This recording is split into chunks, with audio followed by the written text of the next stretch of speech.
Salve, salve pessoal, prazer imenso estar com vocês, trazendo ainda informações sobre análise seminal, né, ou espermograma. Aqui nós chamamos de análise seminal completa. Existem vários tipos de solicitações que são feitas para esse exame, né, ou melhor, várias indagações por parte do médico que são feitas diante dessas solicitações.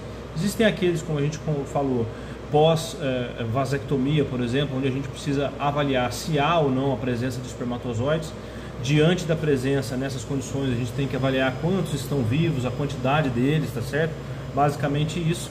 As pesquisas de infertilidade, que aí a gente já falou em algumas situações onde você tem morfologia, e a morfologia estrita, segundo Kruger, é extremamente importante e muito valiosa no conceito reprodução, tá certo? A motilidade espermática lá, nesse tipo de espermograma, nesse tipo de análise seminal. E aí vem em contrapartida as infecções, de repente, né, a suspeita clínica, o paciente reclama de dor, às vezes ele nota sangue ao ejacular e tal, então aí a gente vem para nós a amostra para que a gente possa fazer análise. Eu separei para você aqui abaixo uma lâmina, né, que a amostra veio de maneira bem de cor, né, bem acastanhada, né, sugerindo a presença de hemácia, de sangue ali. E aí a gente, ao ir para o microscópio, você vai ver aqui abaixo o quanto essa lâmina está suja para nós, né? Ela vem com uma viscosidade muito grande, né? Tem muita coisa, entre aspas, sujando a lâmina ali, né? Muita proteína, muita... parece que até a gente confunde como se fosse uma areinha no fundo ali, que acaba atrapalhando o diagnóstico para nós, tá certo? Mas você vai ver, se você micrometrando, à medida que a gente vai andando na lâmina, você vai ver vários campos com a presença de hemácias, tá certo?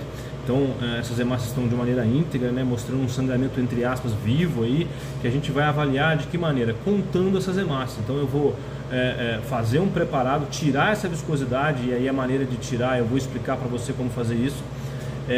E avaliar, contar, né, aí a motilidade. Você vai ver que tem até uma motilidade boa, mas não é importante nessa situação. A morfologia não é uma situação que vai definir aqui, mas sim você caracterizar essas células redondas que você vê aos montes aí, tá certo? Que não são leucócitos, são células da espermatogênese aí, a grande maioria espermátides e espermatócitos, com a presença de células epiteliais também, tá? Então não tem nada a ver com leucócito, não tem nada a ver com infecção, mas há um sangramento importante que você precisa reportar no teu laudo, tá bom? Então isso é fundamental aí, entender essa dinâmica do espermograma, né? Ele é um exame bem flutuante, existem várias nuances aí que você precisa estar atento, tá certo? Aí você vai acompanhar comigo de que maneira que está esse material.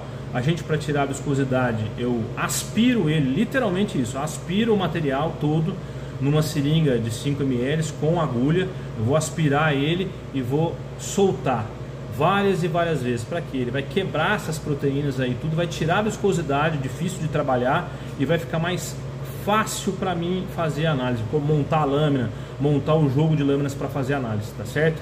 As diluições que eu preciso fazer, enfim, elas se tornam mais fáceis na pipetagem, se tornam mais fáceis na hora de executar a lâmina, beleza? Então eu tirei a viscosidade disso. O que a gente fez para corar uma lâmina suja como está aí?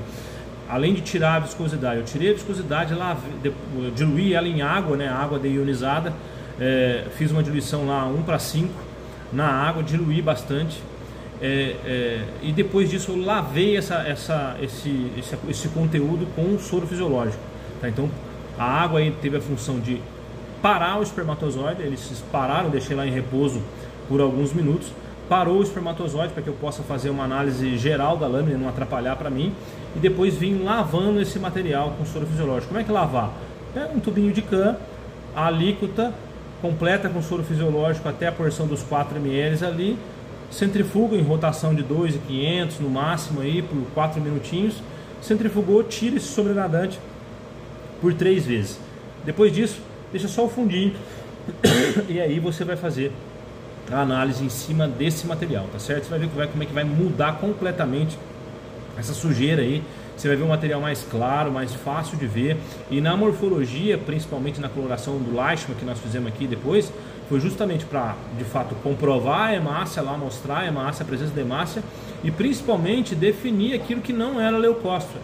Antigamente chamava isso de célula redonda, né? Liberar, são células redondas presentes. Não, tem que classificar isso, se é um leucócito ou se é uma célula espermatogênese ou até uma célula epitelial, tá certo? E isso vem com a coloração de Leishman depois aí, ou até assim, ou o Leishman ou o panótico, né? A gente prefere o panótico porque ele dá uma definição maior na morfologia, mas o panótico aqui vai definir melhor as hemácias, vai ficar mais bonitinho de você fazer a análise aí. Lembrando que panótico você precisa trocar de tempos em tempos, tá? Então a cada 2, 3 dias aí no máximo você troca os seus corantes para que eles mantenham a integridade e fixem bem a lâmina, tá ok? Essa aí é mais uma curiosidade para nós. Grande abraço!